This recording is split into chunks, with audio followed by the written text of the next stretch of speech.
ఈరోజు యావత్ భారతదేశం కూడా చూస్తూ ఉంది ఏ విధంగా ఎప్స్టీన్ ఫైల్స్లో ప్రధానమంత్రి నరేంద్ర మోదీ గారి పేరు వచ్చిందో, అదేవిధంగా గౌతమ్ అదానీ గారి పేరు అమెరికాలో కరప్షన్ కేసెస్లో ఉందో, ఏ విధంగా అనిల్ అంబానీ గారి పేరు ఎప్స్టీన్ ఫైల్స్లో వచ్చిందో, ఏకంగా యూనియన్ కేబినెట్ మినిస్టర్ అయినటువంటి హర్దీప్ సింగ్ పూరి గారి పేరు కూడా ఎప్స్టీన్ ఫైల్స్లో రావడం జరిగింది. ఇంకా 35 లక్షల ఎప్స్టీన్ ఫైల్స్ ఇంకా విడుదల చేయాల్సి ఉంది. మీరు అర్థం చేసుకోవచ్చు దాంట్లో ఇంకా ఎన్ని రహస్యాలు దాగున్నాయో. నరేంద్ర మోదీ గారు ఈ విషయాలన్నిటి మీద భయపడుతూ ఈరోజు డొనాల్డ్ ట్రంప్ గారికి సరెండర్ అయి ఉన్నారు.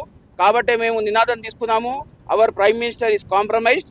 కాబట్టే మీరు చూస్తున్నారు ఈరోజు భారతదేశం ప్రపంచంలోనే అత్యంత బలశాలమైనటువంటి అత్యంత పెద్ద ప్రజాస్వామిక దేశము. మరి అటువంటి ప్రజాస్వామిక దేశానికి మరొక దేశం ఆదేశాలు ఇవ్వడము ఎంతవరకు సమంజసం? ఈరోజు ప్రతి ఒక్క భారతీయుడు కూడా చాలా విలపిస్తున్నాడు.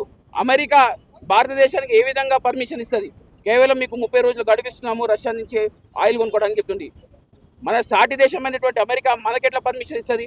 మనం సొంత నిర్ణయాలు తీసుకోలేకుండా ఉన్నామా?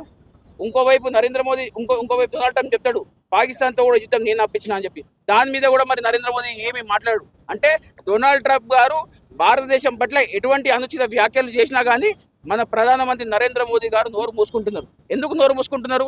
వారు ప్రధానమంత్రి గారు డొనాల్డ్ ట్రంప్ గారికి సరెండర్ అయి ఉన్నారు కాబట్టే ఈరోజు నోరు మూసుకుంటున్నారు.